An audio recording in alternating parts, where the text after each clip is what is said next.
ونتوكل عليه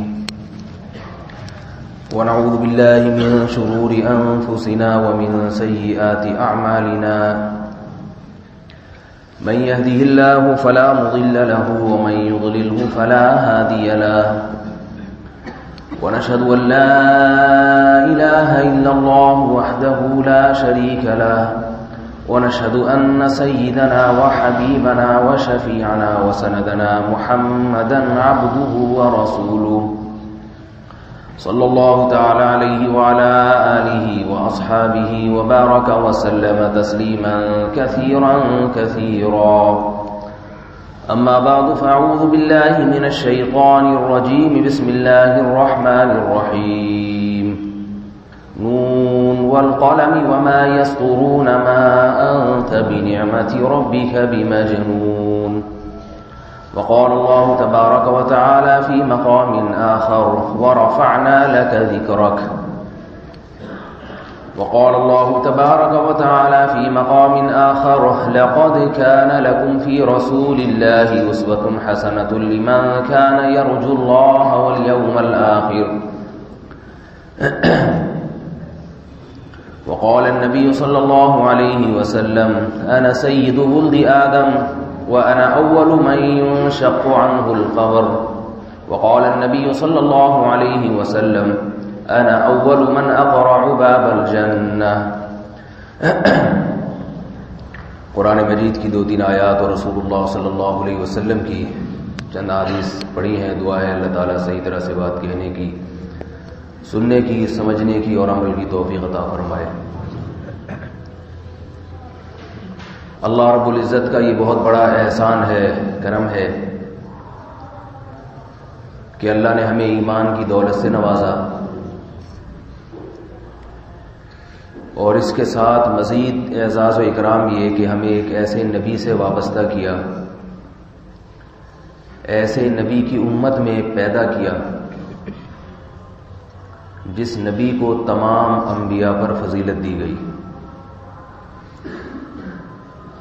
رسول اللہ صلی اللہ علیہ وسلم نے جہاں اللہ کے احکام پہنچانے میں کوئی کوتاہی نہیں فرمائی، وہاں اللہ تعالیٰ نے آپ صلی اللہ علیہ وسلم کو جو فضیلت دی دوسرے پیغمبروں پر، اس فضیلت کا تذکرہ بھی آپ صلی اللہ علیہ وسلم نے اپنی زبان مبارک سے فرمایا. اس لیے کہ اگر نبی نہیں بتاتے تو پھر یہ بات ہمیں کوئی بھی نہیں بتاتا. چونکہ رسول اللہ صلی اللہ علیہ وسلم تمام پیغمبروں میں سب سے آخر میں آئے، آپ صلی اللہ علیہ وسلم کے بعد نبوت کا دروازہ قیامت تک کے لیے بند کر دیا گیا اور تمام انسانوں کی ہدایت کو، تمام انسانوں کی نجات کو نبی کے راستے میں منحصر کیا گیا. تو اس لیے نبی صلی اللہ علیہ وسلم کو ہر لحاظ سے سب سے افضل اور اعلیٰ اور برتر بنایا گیا تاکہ آپ صلی اللہ علیہ وسلم کی اتباع میں کوئی بھی چیز رکاوٹ نہ بنے. یہ جو میں نے قرآن مجید کی آیت تلاوت کی والقلم وما یسطرون، اللہ فرماتے ہیں قلم کی قسم اور ان تحریروں کی قسم جو قلم سے لکھی جاتی ہیں. قلم کی قسم کا مطلب کیا کہ قلم بھی گواہ ہے. یہ موضوع میں نے ایسا شروع کیا ہے کہ دل چاہ رہا ہے کم از کم 3 گھنٹے ہوں بولنے کے لیے، پھر مزہ آئے گا بات کرنے میں. 45 منٹ میں نہیں ہوتی. بہرحال نون والقلم وما یسطرون، فرمایا قسم ہے قلم کی، یعنی قلم گواہ ہے، قلم گواہی دے گا، اور وہ تحریریں جو قلم کے ذریعے قیامت تک لکھی جائیں گی وہ تحریریں بھی اس بات کی گواہی دیں گی. کس بات کی گواہی؟ ما انت بنعمت ربک بمجنون، کہ اے نبی آپ مجنون اور دیوانے نہیں. جھوٹے نہیں ہیں، مجنون نہیں ہیں، دیوانے نہیں ہیں، اللہ کے سچے اور برحق پیغمبر ہیں۔ کون گواہی دے گا؟ قلم اور اس سے لکھی ہوئی تحریریں۔ کیا عجیب انداز ہے۔ گواہی کے لیے تو انسانوں کو لایا جاتا ہے، یہاں اللہ فرما رہے ہیں کہ انسانوں کو ایک طرف رکھو، وہ تو دیں گے ہی، وہ تو دیں گے ہی۔ انا اکثر الناس تبعا یوم القیامہ، نبی نے فرمایا جتنے میرے پیچھے چلنے والے لوگ پیدا ہوں گے، مجھے ماننے والے اس کائنات میں جتنے پیدا ہوں گے، یہ کب بتایا جا رہا ہے؟ جب نبی کو ماننے والے چند ہزار بھی نہیں تھے، جب نبی کو ماننے والے اور نبی کی ماننے والے چند ہزار بھی نہیں تھے، مگر بشارت دی جا رہی ہے انا اکثر الناس تبعا یوم القیامہ، سب سے زیادہ ماننے والے اس کائنات میں کس کے پیدا ہوں گے؟ میرے، مجھے ماننے والے بھی اور میری ماننے والے بھی۔ بتاؤ اس کائنات میں کون ہے جس کی سب سے زیادہ مانی جاتی ہے؟ کون ہے ان انسانوں میں، کون ہے جس کی سب سے زیادہ مانی جاتی ہے؟ کوئی ایک لیڈر دکھا دو جس کے گرد اتنے لوگ جمع ہوں اور اس کی ایک ایک ادا کو محفوظ کر کے اس پہ جان لٹانے والے ہوں۔ آج جمعہ کا دن ہم یہاں پر آئے، کیوں؟ اس لیے کہ محمد صلی اللہ علیہ وسلم آتے تھے، تشریف لاتے تھے جمعہ کے دن۔ آج ہم میں سے 99% لوگ نہا دھو کے آئے ہیں، کیوں؟ اس لیے کہ محمد صلی اللہ علیہ وسلم جمعہ کے دن غسل فرمایا کرتے تھے۔ تو قرآن کیا کہہ رہا ہے کہ قلم کی تحریریں گواہی دیں گی کہ محمد صلی اللہ علیہ وسلم سچے نبی ہیں۔ کیسے گواہی دیں گی؟ آپ ایک ایک حدیث اٹھا کے دیکھیں حدیث کی کتابوں میں جن کو قلم کی تحریروں سے لکھا گیا ہے، ہر حدیث گواہی دیتی ہے، ہر حدیث کی تحریر گواہی دیتی ہے کہ جس کی باتوں کو، جس کی اداؤں کو اتنی سندوں کے ساتھ، اتنے اہتمام کے ساتھ محفوظ کیا گیا ہو، وہ کوئی معاذ اللہ جھوٹا اور فراڈی، کوئی دھوکے باز نہیں ہو سکتا۔ دھوکے سے اتنے لوگوں کو بیوقوف نہیں بنایا جا سکتا۔ آپ صلی اللہ علیہ وسلم کے سیرت کے 2 پہلو ہیں، ایک وہ جن کا عملی زندگی سے تعلق ہے، جو آپ احکام لے کر دنیا میں آئے، یہ کرو یہ نہیں کرو، یہ چیزیں تھی آپ کی زندگی کا مقصد جس کے لیے اللہ نے آپ کو بھیجا۔ یہ حلال ہے، یہ حرام ہے، اس کام سے اللہ خوش ہوتا ہے، اس کام سے اللہ ناراض ہوتا ہے۔ ان چیزوں کو بھی محفوظ کیا گیا، اور آپ صلی اللہ علیہ وسلم کی سیرت کا ایک وہ پہلو ہے جس کا شریعت سے براہ راست کوئی تعلق نہیں ہے،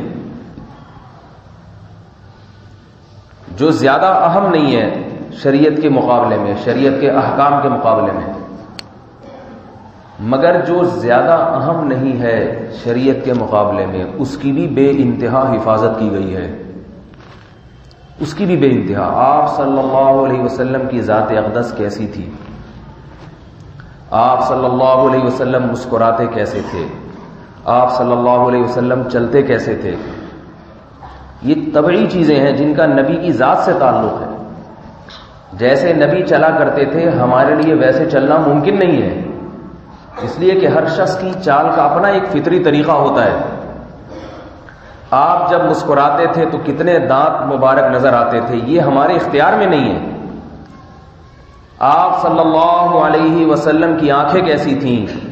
جیسی بھی تھیں، ہمارے اختیار میں نہیں ہے ویسی آنکھیں بنانا۔ یہ سیرت کا وہ پہلو ہے جس کا شریعت سے براہ راست تعلق نہیں ہے، لیکن اس پہلو کی بھی ایسی حفاظت کی گئی ہے، ایسی حفاظت کی گئی ہے، تو سوچو جو اہم ہوگا اس کی کیسی حفاظت کی گئی۔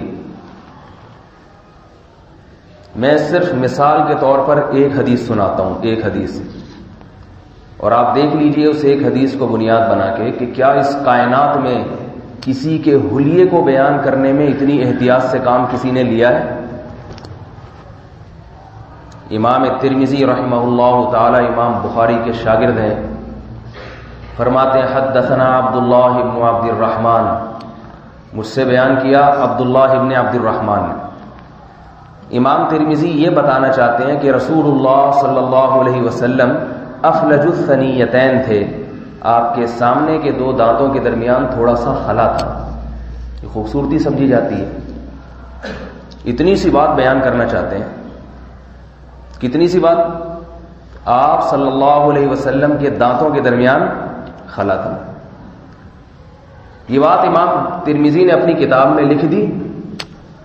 آپ کو معلوم تھا کہ امت اس کو قبول نہیں کرے گی، اس دعوے کو امت قبول نہیں کرے گی دلیل کے بغیر۔ امت پوچھے گی امام ترمذی سے کہ آپ کو کیسے پتا چلا کہ نبی صلی اللہ علیہ وسلم کے سامنے کے دانتوں کے درمیان میں خلا تھا، آپ کو کیسے معلوم ہوا؟ امام ترمذی اپنی سند لے کر آئے، حدثنا عبداللہ ابن عبد الرحمن، مجھ سے عبداللہ ابن عبد الرحمن نے بیان کیا، قال حدثنا ابراہیم ابن المنذر، عبد الرحمن کو کس سے نے بتایا؟ ابراہیم ابن المنذر نے۔ قال ابراہیم ابن المنذر کہتے ہیں حدثنی عبد العزیز ابن ابی ثابت الزہری، مجھ سے عبد العزیز جو ابو ثابت کے بیٹے ہیں جن کا لقب زہری ہے، انہوں نے بتایا۔ جی عبد العزیز نے تو نبی صلی اللہ علیہ وسلم کو نہیں دیکھا تھا، ان کو کس نے بتایا؟ وہ کہیں گے حدثنی اسماعیل ابن ابراہیم، مجھے مشہور محدث اسماعیل نے بتایا جو ابراہیم کے بیٹے ہیں۔ اس نام کا دوسرے اسماعیل بھی ہیں، ان کی بات نہیں کر رہا، وہ اسماعیل جو ابراہیم کے بیٹے ہیں، ابن اخی موسیٰ ابن عقبہ، اور موسیٰ ابن عقبہ کے بھتیجے ہیں، وہ والے اسماعیل نے مجھے بتایا۔ جی اسماعیل ابن ابراہیم آپ کو کس نے بتایا؟ وہ کہتے ہیں کہ مجھے میرے چچا موسیٰ ابن عقبہ نے بتایا۔ جی موسیٰ ابن عقبہ نے تو نبی صلی اللہ علیہ وسلم کو نہیں دیکھا تھا، موسیٰ ابن عقبہ آپ کو کس نے بتایا؟ وہ کہتے ہیں مجھے عبداللہ بن عباس کے مشہور شاگرد قریب نے بتایا۔ قریب آپ نے تو نبی کو نہیں دیکھا تھا، آپ کو کس نے بتایا؟ وہ کہتے ہیں مجھے عبداللہ بن عباس رضی اللہ تعالیٰ عنہ نے بتایا، کان رسول اللہ صلی اللہ علیہ وسلم افلج الثنیتین، کہ محمد صلی اللہ علیہ وسلم کے سامنے کے دانتوں کے درمیان میں خلا موجود تھا۔ کوئی انسان اس کائنات میں ایسا ہے جس کے دانتوں کی بناوٹ کو بیان کرنے کے لیے اتنے دلائل دینے پڑتے ہو اور اتنی سندیں بیان کرنی پڑتی ہوں؟ آج یہ حدیث ترمذی میں موجود ہے اور اس جیسی سینکڑوں حدیثیں، وہ حدیث جس قلم سے لکھی گئی وہ قلم بھی محمد صلی اللہ علیہ وسلم کے برحق ہونے کی گواہی دے رہا ہے، اور لکھی ہوئی یہ تحریر وما یسطرون، جس قلم سے وہ تحریر لکھی گئی، وہ حدیث لکھی گئی، وہ سند لکھی گئی، جس قلم سے عبداللہ ابن عبد الرحمن کا نام لکھا گیا، جس قلم سے ابراہیم ابن المنذر کا نام لکھا گیا، جس قلم سے عبد العزیز ابن ابی ثابت کا نام لکھا گیا، جس قلم سے اسماعیل ابن ابراہیم راوی کا نام لکھا گیا، جس قلم سے موسیٰ ابن عقبہ کا نام لکھا گیا، جس قلم سے حضرت قریب کا نام لکھا گیا، اور جس قلم سے عبداللہ بن عباس لکھے گئے، اور جس قلم سے عبداللہ بن عباس کی یہ حدیث لکھی گئی، تو یہ تمام قلم اور یہ تمام تحریریں گواہی دے رہی ہیں کہ جو مجنون اور دیوانہ ہو اور جھوٹا ہو، کذاب ہو، اس کی سیرت کو اتنی اہمیت نہیں دی جا سکتی، اس سے اتنی محبت اور عشق کا مظاہرہ نہیں کیا جا سکتا کہ اس کی ایک ایک اداؤں کو اس طرح سے محفوظ کیا جائے۔ یہ اسلامی تاریخ کا ایک بہت بڑا معجزہ ہے جو محمد صلی اللہ علیہ وسلم کے برحق ہونے پر گواہی دے رہا ہے۔ آپ کہہ سکتے ہیں کہ ہمیں کیا پتا عبداللہ بن عبد الرحمن کون تھے؟ کیا خیال ہے بھائی؟ غلط تو نہیں کہہ رہا؟ آپ کہہ سکتے ہیں کہ امام ترمذی نے عبداللہ بن عبد الرحمن سے نقل کر دیا، پتہ نہیں کون تھے یہ۔ عبداللہ بن عبد الرحمن جو ابراہیم بن المنذر سے نقل کرتے ہیں وہ معلوم نہیں کون تھے؟ ایسا نہیں ہے۔ اگر معلوم نہ ہو کہ وہ کون ہیں تو پھر ان کی روایت قابل قبول بولو بھائی نہیں ہوگی۔ ابراہیم ابن المنذر، عبداللہ ابن عبد الرحمن، اسماء الرجال کی کتابوں میں دیکھیے، آپ کو محدثین بتائیں گے کس کے بیٹے تھے، کہاں پیدا ہوئے، کہاں وفات ہوئی، کن کن سے حدیثیں سنی، اور ان سے روایت نقل کرنے والے کون کون ہیں، ان کے زمانے کے ہم عصر علماء کا ان کے بارے میں کیا تبصرہ تھا۔ کسی نے کہا کذاب ہے، کسی نے کہا ثقۃ عادل، عادل تھے، قابل اعتماد تھے، سارے تبصرے جمع کیے جاتے ہیں۔ ایسا نہیں ہے کہ کوئی راوی ذکر کر دیا جائے، اس کا پتہ ہی نہ ہو کہ وہ کس کا بیٹا ہے، کس کا بھتیجا ہے، کس کا بھانجا ہے، کنیت کیا تھی اس کی، اور اس کے بارے میں علماء کے تبصرے کیا تھے۔ یہ ممکن نہیں ہے۔ تو آپ صلی اللہ علیہ وسلم کی تحریروں سے جو آپ کے بارے میں لکھی گئیں وہ تحریریں گواہی دیتی ہیں کہ محمد صلی اللہ علیہ وسلم اللہ کے سچے نبی ہیں، اور آپ صلی اللہ علیہ وسلم کو چونکہ اس کائنات میں سب سے افضل بنایا گیا، لہذا آپ صلی اللہ علیہ وسلم کو اس کائنات میں حسن و جمال بھی سب سے زیادہ دیا گیا۔ اس لیے کہ لوگ آپ صلی اللہ علیہ وسلم سے محبت کریں۔ جس میں حسن و جمال ہوتا ہے، انسان طبعی طور پر اس کی بات ماننے میں، انسان کو طبعی طور پر اس کی بات ماننا آسان ہوتی ہے۔ حضرت یوسف علیہ الصلاۃ والسلام کو اس کائنات میں آدھا حسن دیا گیا۔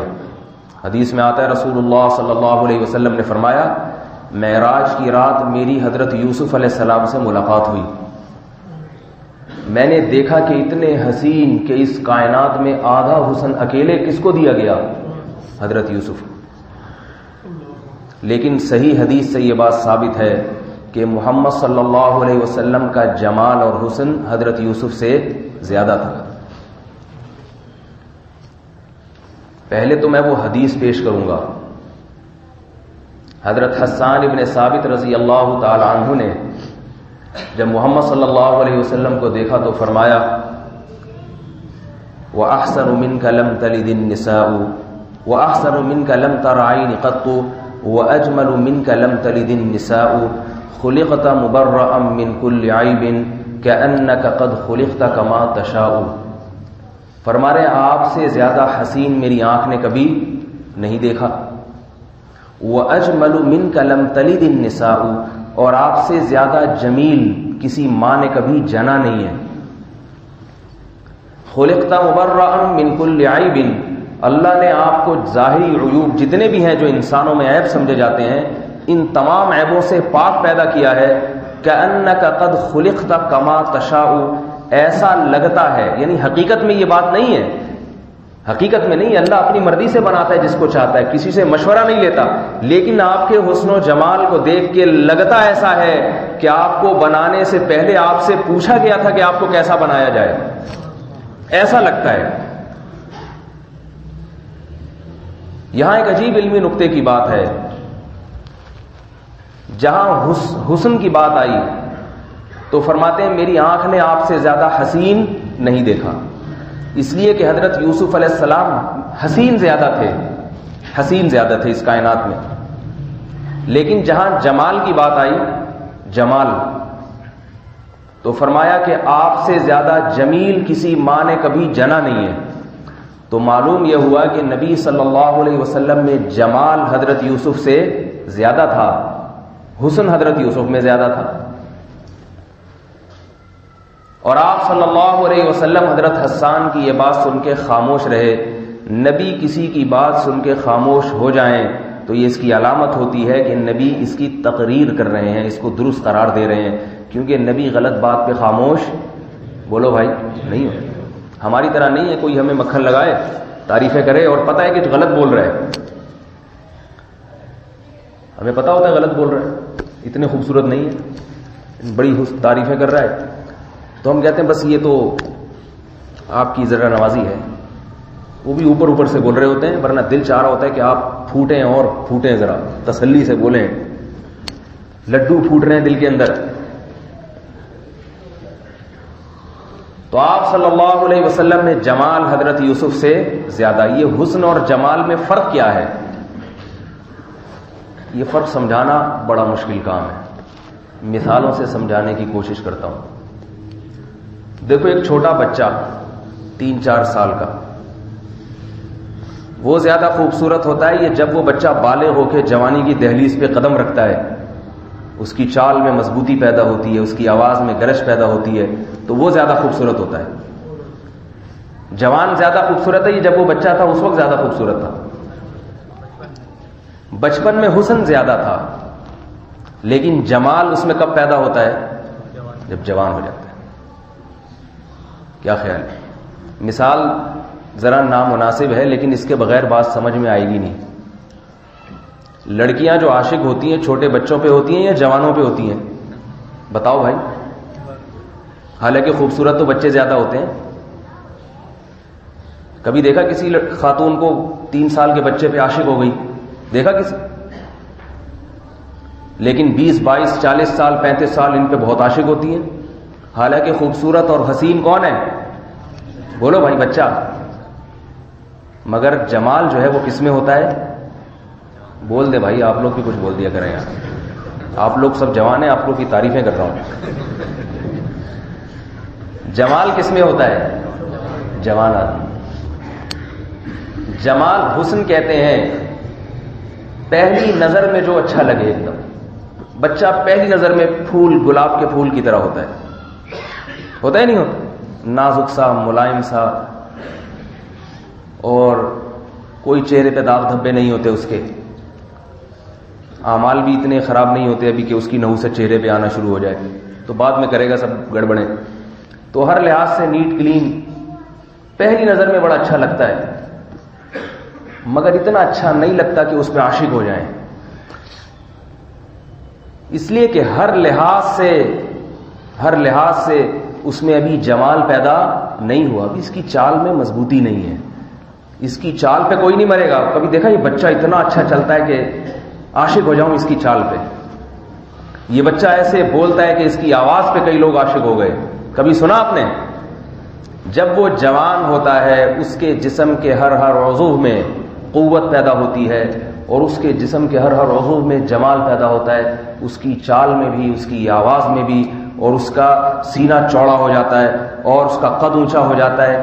ہر لحاظ سے جب حسن و جمال کسی میں پیدا ہو، ہر لحاظ سے خوبصورتی پیدا ہو، اور اس خوبصورتی کے ساتھ روب بھی پیدا ہو۔ روب بچے میں سب سے بڑا عیب اس میں روب نہیں ہوتا،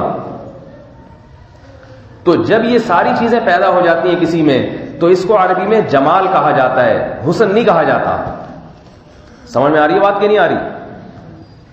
حضرت یوسف علیہ السلام سب سے حسین تھے، اس میں کوئی شک نہیں ہے، لیکن ایسے حسین کہ پہلی نظر پڑتے ہی لوگ عاشق ہو جاتے ہیں، اور محمد صلی اللہ علیہ وسلم میں جمال تھا کہ روب کی وجہ سے پہلی نظر میں عاشق نہیں ہوتے تھے، اس لیے کہ اس میں روب بھی تھا۔ حضرت علی رضی اللہ تعالی عنہ فرماتے ہیں کہ آپ صلی اللہ علیہ وسلم کو جب کوئی پہلی مرتبہ دیکھتا، اذا رآ اول مرۃ ہابا واذا خالطہ احبا، کہ جب آپ کو پہلی نظر میں دیکھتا تو آپ کے چہرے کی طرف نظر اٹھا کے نہیں دیکھ سکتا تھا، آپ کے چہرے پر اتنا روب تھا، مگر جب آپ صلی اللہ علیہ وسلم کے ساتھ کچھ وقت گزارتا تو پھر آپ صلی اللہ علیہ وسلم کا عاشق ہو جاتا تھا وہ، اس لیے کہ روب کے پردے ہٹنا شروع ہو جاتے ہیں جب کسی کے ساتھ انسان زیادہ رہنا شروع کرتا ہے، اور پھر عاشق ہو جاتا۔ حضرت یوسف پہ پہلی نظر پڑتے ہی عورتیں عاشق ہو گئی تھی نا، سورہ یوسف میں ہے، جب حضرت یوسف علیہ السلام گزر کے گئے عورتوں کے سامنے سے، وہ عورتیں ملامت کر رہی تھی مصر کے بادشاہ کی بیوی کو کہ بادشاہ کی بیوی ہو کے اپنے گھر پہ غلام پہ عاشق ہو گئی ہے، غلام پہ، کسی شہزادے پہ عاشق ہوتی تو چلو بات بھی تھی، ایک غلام پہ عاشق ہو گئی ہے۔ وقال نسوة فی المدینہ امرأة العزیز تراود فتاها عن نفسه، شہر کی عورتیں کہنے لگی، عورتوں کو تو بات مل جاتی ہے نا، یہ خبر لیک آؤٹ ہوئی کہ محل میں بادشاہ کی بیوی عاشق کس پر ہو گئی؟ اپنے ہی گھر کے ایک غلام پہ، نوکر پہ عاشق ہو گئی، تو یہ عشق کی خبر کانوں کان پورے شہر میں پھیل گئی، اور خواتین اس کو زیادہ ڈسکس کرنے لگی۔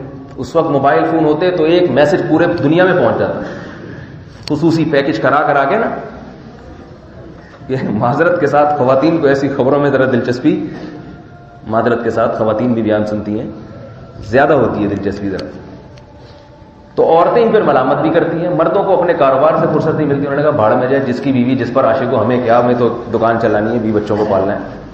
تو اس لیے قرآن کہہ رہا ہے وقال نسوۃ فی المدینہ، شہر میں، مدینہ شہر میں یعنی مصر میں عورتیں کہنے لگیں، عورتیں تبصرے کرنے لگیں.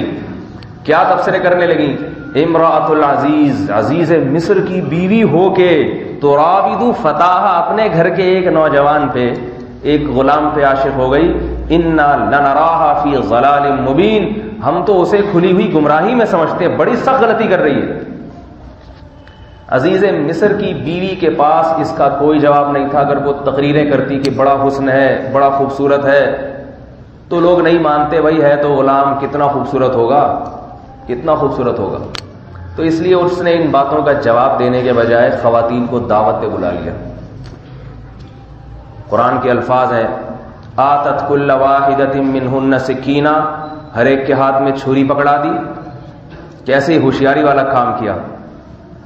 ایسے وقت میں پھل کاٹنے کا حکم دو کہ جب ان کو گزارنے کا وقت آ جائے. وقالت اخرج علیہن، اور یوسف سے کہا کہ ذرا یہاں سے گزرو. فلما رآہ، جب انہوں نے، فلما رأینہ، جب ان عورتوں نے حضرت یوسف کو دیکھا، قلنا قطعنا ایدیہن وقلنا حاش للہ ما ھذا بشرا، پھل کاٹنے کے بجائے ایسے بے حواس ہوئی کہ اپنے ہاتھ کاٹ ڈالے، زخمی کر دیے، اور کہنے لگی خدا کی قسم ما ھذا بشرا، یہ شخص انسان نہیں ہے، ان ھذا الا ملک کریم، آسمان سے نازل ہونے والا کوئی مبارک اور معزز فرشتہ ہے. اتنا حسین، اتنا اٹریکٹیو، اتنا خوبصورت انسان نہیں ہو سکتا. تو پہلی نظر میں متاثر. حضرت عائشہ رضی اللہ تعالی عنہا فرماتی تھیں کہ جن عورتوں نے یوسف کو دیکھ کے ہاتھ کاٹ ڈالے، اگر وہ محمد صلی اللہ علیہ وسلم کو دیکھتی تو گردنیں کاٹ ڈالتی. سوال پیدا ہوتا ہے کہ جنہوں نے دیکھا انہوں نے گردنیں کیوں نہیں کاٹ ڈالی فوراً؟ تو بات یہی ہے کہ فوراً اس لیے نہیں کہ آپ صلی اللہ علیہ وسلم کے حسن و جمال پہ روب کے پردے تھے، روب کے پردے. اگر آپ صلی اللہ علیہ وسلم بے انتہا خوش اخلاق نہ ہوتے، بہت زیادہ اچھے اخلاق کے مالک نہ ہوتے، تو قیامت تک کسی کی جرت نہیں ہوتی کہ محمد صلی اللہ علیہ وسلم سے کوئی بات کر سکے. اللہ نے آپ کے چہرہ انور پہ روب کے پردے ڈال کر آپ صلی اللہ علیہ وسلم کو اتنے میٹھے اخلاق والا بنا دیا کہ جو آپ کے ساتھ رہتا وہ اتنی تھوڑے عرصے میں آپ سے اتنا مانوس ہو جاتا کہ پھر آپ کے اشاروں پہ گردن کاٹنے کے لیے بھی تیار ہو جاتا تھا.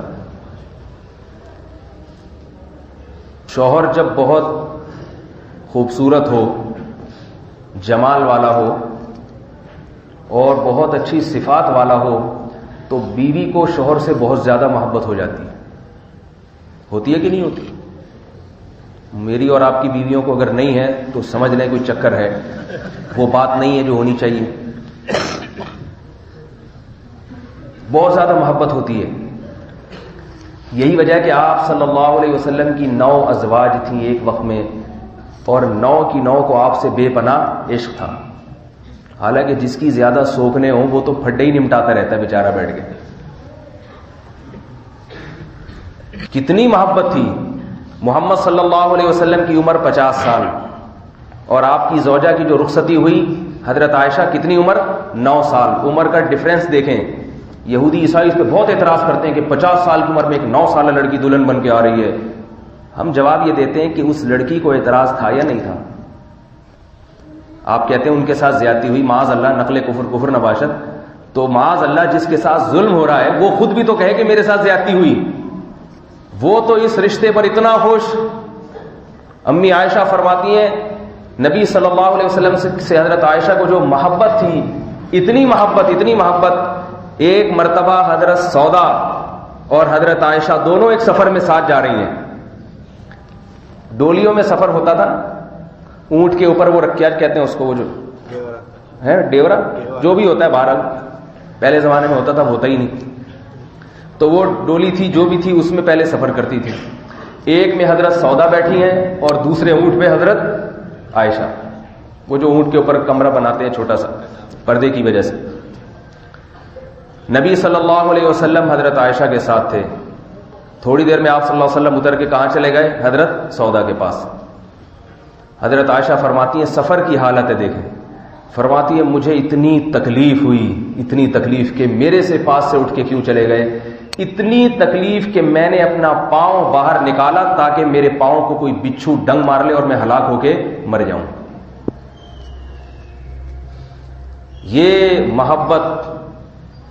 یہ محبت کس سے ہو سکتی ہے؟ بتاؤ بھائی، میرے اور آپ سے ہماری بیویوں کو ہو سکتی ہے؟ تو کہتی ہیں اللہ کرے باہر ہی رہے، جب گھر میں آتا ہے چک چک شروع کر دیتا ہے، آتے ہی پتہ چل جاتا ہے آ گئے ہیں. محبت تو ہوتی ہے عورت کو شوہر سے. ایک مرتبہ رسول اللہ صلی اللہ علیہ وسلم کی باری تھی حضرت عائشہ کے پاس.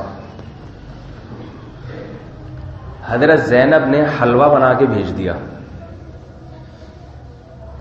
مسجد نبوی میں ہم نے وہ جگہ دیکھی ہے، اللہ آپ حضرات کو بھی دکھائے، جہاں محمد صلی اللہ علیہ وسلم مسجد میں بیٹھے تھے اور امی عائشہ آئی تھیں. باری تھی حضرت عائشہ کی. امی عائشہ نے یہ برداشت نہیں کیا کہ میری باری میں کوئی دوسری زوجہ دخل اندازی کرے. کیوں؟ اس لیے کہ نبی کی توجہ پوری میری طرف ہونی چاہیے، میری باری ہے. جب یہ محبت عشق کی حد تک ہوتی ہے تو پھر یہ حالت ہوتی. دوسری نے جو چیز بنا کے بھیجی تو اس کا مطلب وہ تھوڑی سی توجہ کس کی طرف کرنا چاہ رہی ہیں؟ اپنی طرف. نہیں یاری میرا خیال ہے بس وہ کس کی طرف؟ مقصد حلوے پر اعتراض نہیں تھا، اور حلوے سے یہ والے مراد نہیں ہے حلوے کے یہاں بھی کھانا شروع کر دیں. تو توجہ کس کی طرف؟ میری طرف رہے پوری. ایسی غیرت آئی. وہ جگہ ہم نے مسجد نبوی دیکھی ہے، محمد صلی اللہ علیہ وسلم اور اصحاب رسول بیٹھے تھے. امی عائشہ نے آپ صلی اللہ علیہ وسلم کے ہاتھ سے وہ برتن لیا اور اٹھا کے زمین پہ مار دیا، 2 ٹکڑے کر دیے اس کے. آپ صلی اللہ علیہ وسلم کو ذرا بھی غصہ نہیں آیا، یہ آپ کے اخلاق تھے. میں اور آپ ہوتے کہتے دوستوں کو بتاتے میں نے رکھ کے ایک چماٹ مارا. میں اور آپ اگر ہوتے اور کسی کی زوجہ ایسی حرکت کرتی، وہ بھی لوگوں کے سامنے پردے میں تھی، تو میں نے رکھ کے چماٹ مارا. بظاہر گستاخی ہے، اور کس کی؟ سید الانبیاء کی. مگر آپ کو پتا تھا ان کا مقصد میری گستاخی نہیں ہے، یہ محبت میں ہے. آپ صلی اللہ علیہ وسلم زمین پہ بیٹھے اور برتن اٹھانے لگے ٹوٹا ہوا، اور صحابہ سے فرمایا غارت امکم، تمہاری ماں کو غیرت آ گئی ہے. غیرت آ گئی کہ میری باری میں کوئی دوسرا دخل اندازی کیوں کر رہا ہے. جب امی عائشہ کا غصہ ٹھنڈا ہوا تو آپ نے فرمایا اس برتن کی قیمت ادا کرو. ٹھیک ہے، ہاں یہ نہیں کہ قیمت پیسے تو جس کا برتن توڑا ہے پیسے دینے پڑیں گے، یہ دوسرا برتن لے کے دو، او کما قال. آپ صلی اللہ علیہ وسلم کی سیرت کو، آپ کے حسن و جمال کو بھی محدثین نے بڑے اہتمام سے بیان کیا. جیسے آپ کی نماز کو بیان کیا، آپ کے زکوٰۃ کے احکام کو بیان کیا، آپ کے حج کو بیان کیا، آپ صلی اللہ علیہ وسلم کے خلیے کو بھی بیان کیا. آپ حدیث کی کتابیں اٹھا کے دیکھیں، جیسے آپ کو نماز کے باب ملیں گے، باب کا مطلب عنوان ہے، اس کے تحت حدیثیں ہیں، تو آپ کو ملے گا باب ما جاء فی خلق رسول اللہ. یہ اس بارے میں باب ہے نبی کے اخلاق کیسے تھے، نبی کے جسد اطہر کیسا تھا. باب ما جاء فی کلام رسول اللہ، آپ صلی اللہ علیہ وسلم بولتے کیسے تھے، اس کا عنوان قائم کیا ہے. باب ما جاء فی لباس رسول اللہ، آپ صلی اللہ علیہ وسلم کا لباس کیسا تھا، اس بارے میں باب. باب ما جاء فی صفت ازار رسول اللہ، آپ اللہ کے رسول کا ازار کیسا تھا، تہبند کیسی باندھتے تھے. باب ما جاء فی صفت سیف رسول اللہ، آپ صلی اللہ علیہ وسلم کی تلوار کیسی تھی، اس بارے میں عنوان. باب ما جاء فی صفت درع رسول اللہ، آپ صلی اللہ علیہ وسلم کی زرہ کیسی تھی جنگی، جب میدان جنگ میں جاتے تو لوہے کی زرہ کیسے پہنتے تھے. باب ما جاء فی صفت مغفر رسول اللہ، آپ صلی اللہ علیہ وسلم میدان جنگ میں جنگی ٹوپی کیسی پہنا کرتے تھے. باب ما جاء فی صفت امامت رسول اللہ، آپ صلی اللہ علیہ وسلم سر پہ پگڑی کیسی باندھا کرتے تھے. باب ما جاء فی جلسۃ رسول اللہ، جلستی رسول اللہ، آپ صلی اللہ علیہ وسلم بیٹھا کیسے کرتے تھے۔ باب ما جاء فی تکأتی رسول اللہ، آپ صلی اللہ علیہ وسلم کا تکیہ کس چیز سے بنا ہوا تھا۔ باب ما جاء فی اتکاء رسول اللہ، آپ صلی اللہ علیہ وسلم جب ٹیک لگا کے بیٹھتے تو کیسے بیٹھا کرتے تھے۔ باب ما جاء فی مشیتی رسول اللہ، آپ صلی اللہ علیہ وسلم جب چلا کرتے تھے تو کس طرح چلا کرتے تھے۔ باب ما جاء فی ضحک رسول اللہ، آپ صلی اللہ علیہ وسلم جب ہنسا کرتے تھے تو کس طرح ہنسا کرتے تھے۔ باب ما جاء فی اسنان رسول اللہ، آپ صلی اللہ علیہ وسلم کے دانت مبارک کیسے تھے، آپ صلی اللہ علیہ وسلم کے بات کرنے کا انداز کیسا تھا۔ باب ما جاء فی بکاء رسول اللہ، آپ صلی اللہ علیہ وسلم جب رویا کرتے تھے تو کیسے روتے تھے۔ باب ما جاء فی شعر رسول اللہ، آپ صلی اللہ علیہ وسلم کے بال مبارک کیسے تھے۔ ایک ایک چیز کو، ایک ایک صفت کو، محمد صلی اللہ علیہ وسلم کی صفت کو محدثین نے باقاعدہ عنوان باندھ کے اس کے تحت حدیثیں لے کر آئے۔ کوئی انسان اس کائنات میں ایسا ہے جس کی آنکھوں پہ باب باندھا گیا ہو، جس کی چال پہ عنوان قائم کیا گیا ہو، جس کے تہبند پہ ایک باب باندھا گیا ہو، اور جس کی پلکوں پہ باب باندھا گیا ہو، جس کے سر کے بالوں کی کیفیت پہ باندھا گیا ہو۔ باب ما جاء فی مفرق رسول اللہ، آپ صلی اللہ علیہ وسلم کی مانگ کیسی تھی، اس پر باب باندھا گیا۔ باب ما جاء فی خضاب رسول اللہ، آپ صلی اللہ علیہ وسلم مہندی لگاتے تھے یا نہیں لگاتے تھے، کون سی مہندی لگاتے تھے، اس کا بیان، اس بارے میں عنوان۔ باب ما جاء فی شیب رسول اللہ، آپ صلی اللہ علیہ وسلم کے داڑھی اور سر میں کتنے بال سفید تھے، اس کا بیان۔ باب ما جاء فی سن رسول اللہ، آپ صلی اللہ علیہ وسلم کی عمر مبارک کتنی تھی، اس کا بیان۔ ایک ایک چیز کے بارے میں محدثین باب باندھتے ہیں، عنوان قائم کرتے ہیں، اور پھر اس کے تحت حدیثیں لے کر آتے ہیں۔ بتاؤ اس کائنات میں کوئی ہے جس کو باقاعدہ سندوں کے ساتھ، جس کی ایک ایک ادا پہ عنوان قائم کر کے اس کے تحت اس کی اداؤں کو بیان کیا جائے، سوائے محمد صلی اللہ علیہ وسلم کے اس کائنات میں کوئی بھی نہیں ہے۔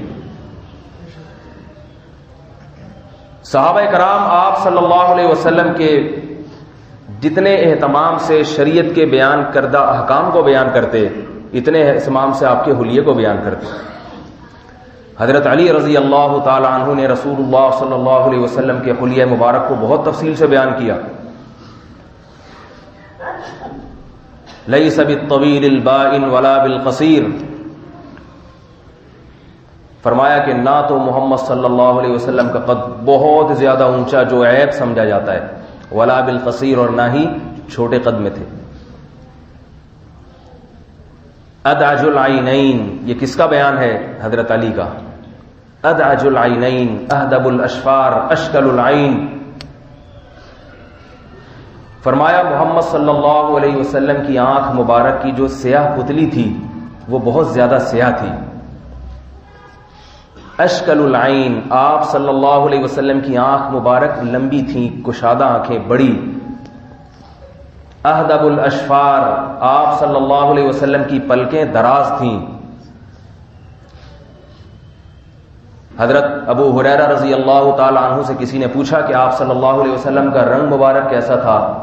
حضرت ابو ہریرہ نے فرمایا، یہ نہیں فرمائی غیر ضروری باتیں مجھ سے نہ پوچھو، انسان کو جس سے محبت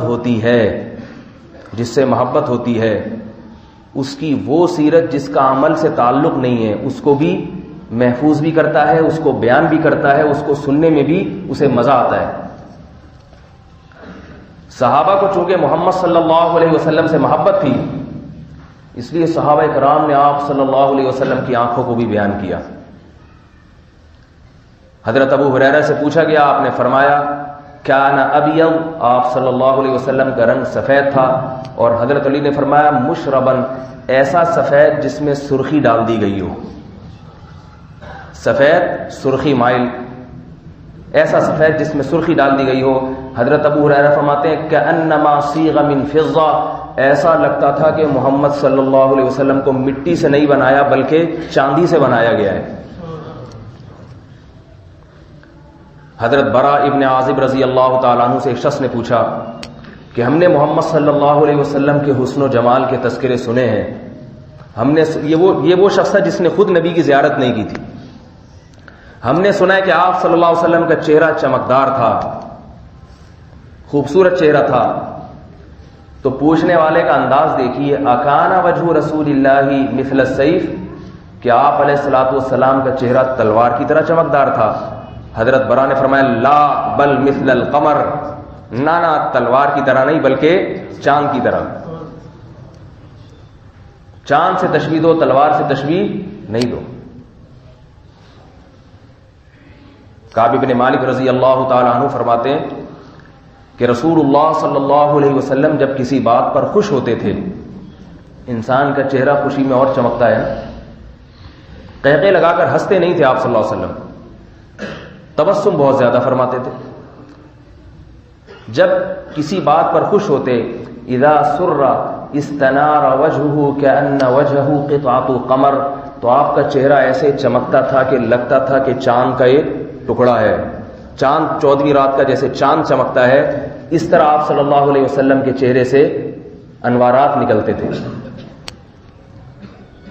حضرت عبداللہ بن عباس رضی اللہ تعالی عنہ فرماتے ہیں کان النبی صلی اللہ علیہ وسلم اذا تکلم رؤی کالنور یخرج من بین ثنایا، آپ کے دانت اتنے سفید اور اتنے چمکدار دانت تھے کہ جب آپ بات کرتے تھے اور آپ کے دانت ظاہر ہوتے تھے بات کے دوران، ایسا لگتا تھا جیسے دانتوں سے نور کی کرنیں پھوٹ رہی ہیں، نور کی کرنیں نکل رہی ہیں.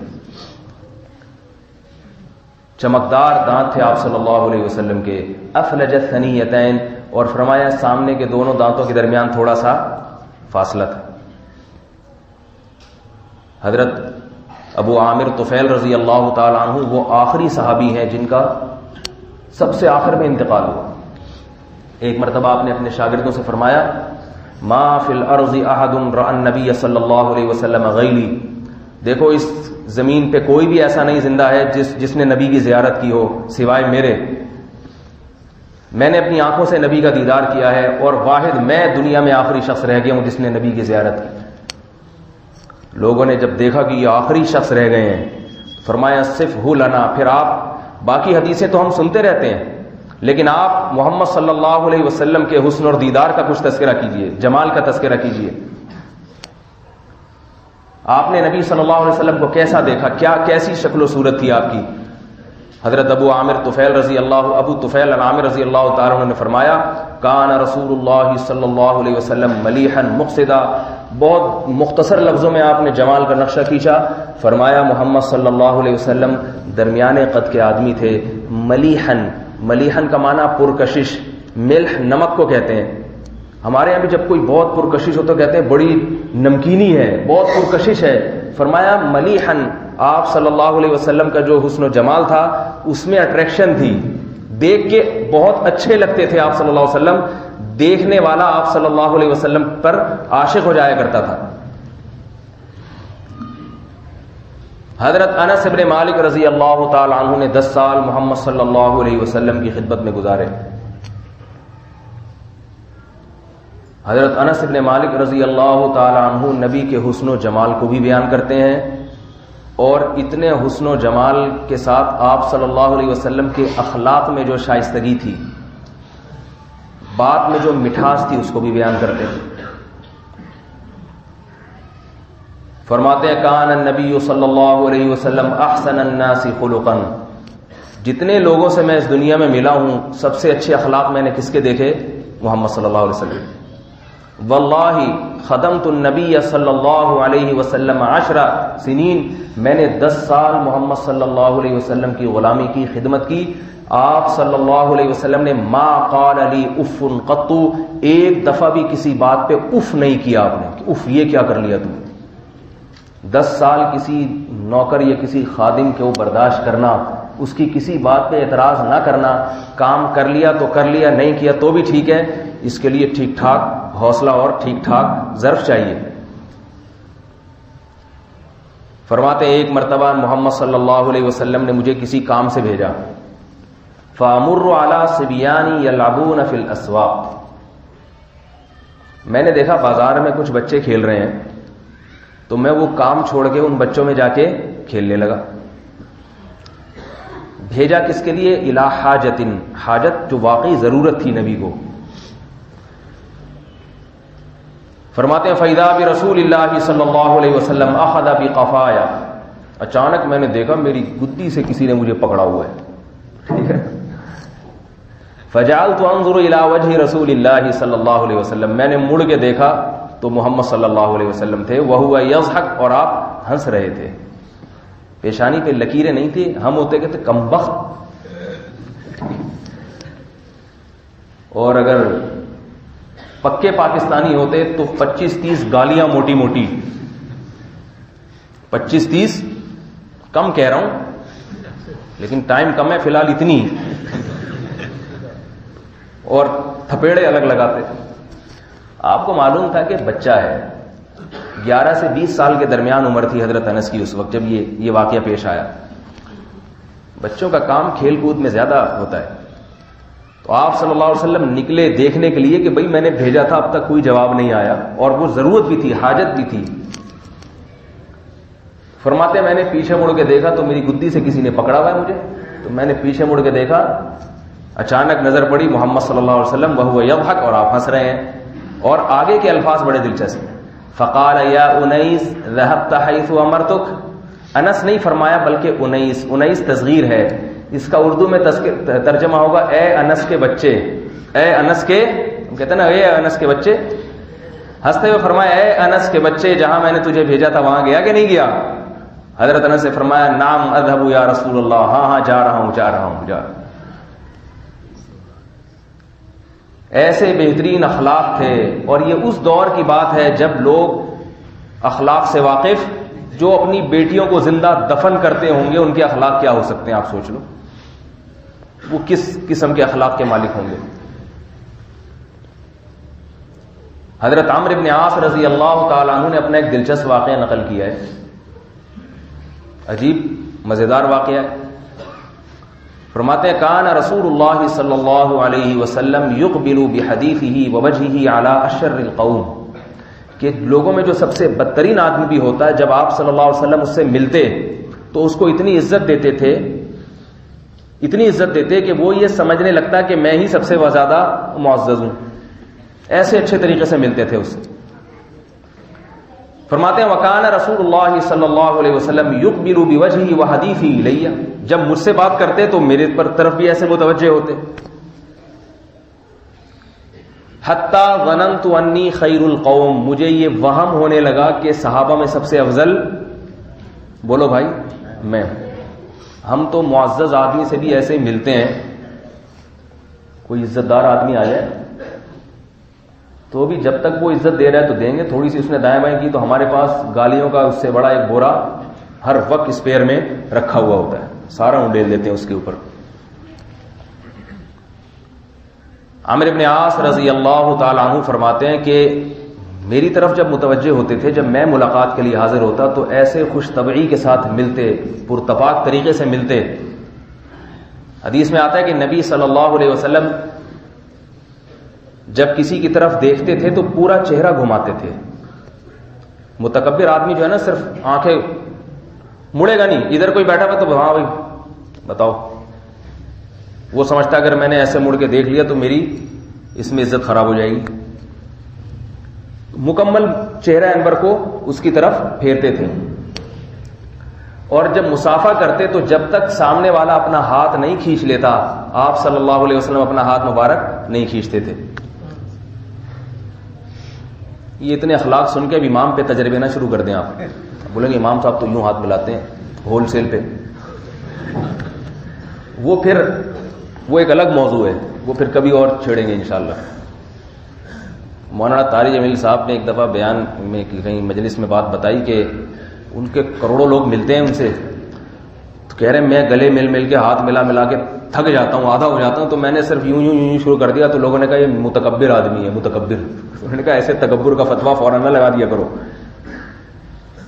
تو عمرو بن عاص رضی اللہ تعالیٰ عنہ فرماتے ہیں کہ مجھے یہ خیال ہونے لگا کہ میں لوگوں میں سب سے افضل ہوں. تو ایک دن میں نے ہمت کر کے پوچھ لیا کہ یا رسول اللہ انا خیر ام ابو بکر، لوگوں میں بہتر ہوں یا ابو بکر بہتر ہے؟ ویسے تو معلوم تھا ابو بکر کا جیسے نبی سے عشق اور محبت ہے اور جو تعلق ہے وہ میرا نہیں ہے، لیکن وہم ہونے لگا کہیں میں ابو بکر سے بھی افضل تو نہیں ہوں جو اتنا اچھے طریقے سے مل رہے ہیں.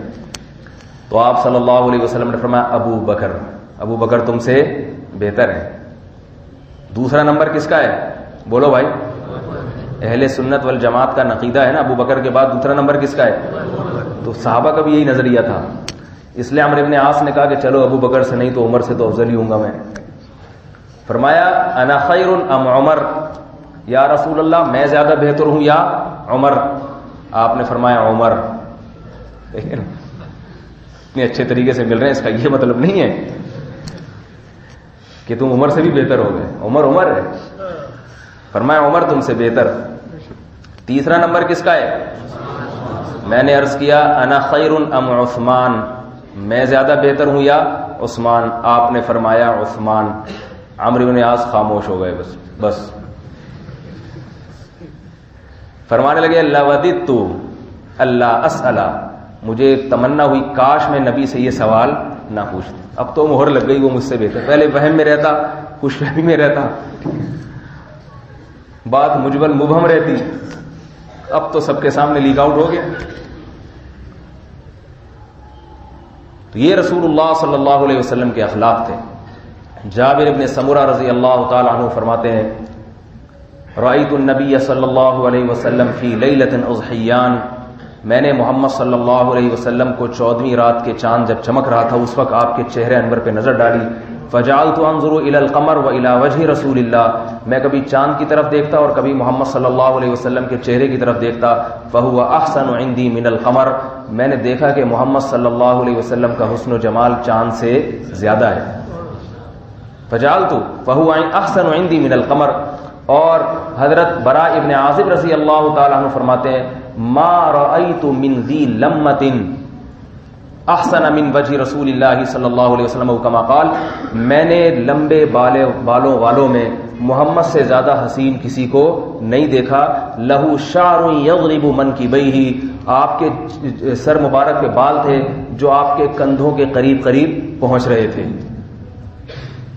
آپ صلی اللہ علیہ وسلم کے سر مبارک پہ بال تھے جو آپ کے کندھوں کے قریب قریب پہنچ رہے تھے. تو یہ سیرت کا وہ، اس میں اور بہت کچھ ہے. یہ سیرت کا وہ پہلو ہے جس کا شریعت سے براہ راست تعلق نہیں، اور اس میں بہت تفصیل ہے. ان تمام باتوں سے ایک بات روز روشن کی طرح واضح ہو جاتی ہے کہ اللہ نے محمد صلی اللہ علیہ وسلم کو جو حسن و جمال دیا وہ بھی اس کائنات میں سب سے زیادہ. یہ بھی اس بات کی دلیل ہے کہ آپ صلی اللہ علیہ وسلم برحق پیغمبر ہیں، کیونکہ اگر آپ سچے نبی نہ ہوتے، آپ صلی اللہ علیہ وسلم کو اللہ اس کائنات میں سب سے زیادہ حسین نہ بناتا، کیونکہ اگر بنا دیتا تو لوگوں کو پھر اللہ کی طرف سے آزمائش میں ڈال دیا گیا. جھوٹے نبی کے ساتھ ایسے معاملات نہیں ہوتے. حدیث میں آتا ہے کہ ایک صحابیہ نبی صلی اللہ علیہ وسلم کا پسینہ جمع کرتی تھی. آپ نے پوچھا ایسا کیوں کرتی ہو؟ تو انہوں نے فرمایا کہ یا رسول اللہ اس پسینے میں مجھے خوشبو آتی ہے اور میں اپنے بچوں پہ ڈالتی ہوں تاکہ آپ کی برکت ان کو نصیب ہو. آپ کے پسینے میں اللہ نے برکت بھی رکھی اور آپ صلی اللہ علیہ وسلم کے پسینے میں اللہ نے خوشبو بھی رکھی تھی. ایک آخری حدیث سنا کے اپنی بات ختم کرتا ہوں. میں نے عرض کیا یہ موضوع بہت طویل ہے، موقع لگا تو انشاءاللہ اگلے ہفتے بھی اس کو تھوڑا بیان کروں گا. یہ تو وہ سیرت کا پہلو ہے جس کا آپ کے ظاہری حسن و جمال سے تعلق ہے، اور سیرت کا ایک پہلو وہ ہے، ایک کچھ خصوصیات وہ ہیں جو محمد صلی اللہ علیہ وسلم کو دی گئیں جو ان سے اعلیٰ اور برتر ہیں. وہ اصل وہ چیزیں ہیں جن کی بنیاد پر نبی صلی اللہ علیہ وسلم قیامت کے دن فخر کریں گے. فرمایا نبی صلی اللہ علیہ وسلم نے فضلت علی الانبیاء بست، اللہ نے مجھے پچھلے پیغمبروں پر 6 باتوں میں فضیلت دی ہے. کتنی باتوں میں؟ 6 باتوں. وہ 6 باتیں کیا ہیں؟ وہ بہت اہم باتیں ہیں. میرا خیال ہے بریک کے بعد نہ ملے آپ لوگوں سے. وقت کافی زیادہ ہو گیا، 2:30 بج گئے، پھر لوگ پریشان بھی ہو جاتے ہیں. تو یہیں ادھورا چھوڑتے ہیں اس کو، یہیں سے پھر اگلے جمعے انشاءاللہ اس بہانے آپ لوگ آ بھی جائیں گے. نہ بولیں گے وہ ہو گیا بس سن لیا وہ. تو وہ آدھا چھوڑا جائے نا. جو چیز قسط وار ہوتی ہے اس کا اینڈ ایسا کرو کہ لوگ مخمسے میں پڑ جائیں گے، کدھر آگے کیا ہو. تو پھر انشاءاللہ اس کو یہیں ادھورا چھوڑتے ہیں. اور اس ادھورا چھوڑنے کا فائدہ یہ ہوگا کہ مجھے بھی اگلے ہفتے اسی موضوع پر بیان کرنے کی توفیق ہوگی، ورنہ میں وعدے کرتا ہوں پھر کوئی اور موضوع لے آتا ہوں درمیان. جب مجھے پتہ چلا ہے بات آدھی رہ گئی تھی تو پھر آدھی بات تو کوئی بھی نہیں چھوڑتا نا بھائی، اس کو تو مکمل کرنا ضروری ہے. تو اس میں میرا بھی فائدہ ہے اور آپ لوگوں کو بھی فائدہ ہے. تو وہ اصل فضائل ہیں محمد صلی اللہ علیہ وسلم کے جو بیان کیے گئے ہیں. اس میں آپ کی بھی فضیلت، آپ کی امت کی بھی فضیلت. اللہ تعالی ہم سب کو سمجھنے کی، عمل کی توفیق عطا فرمائے.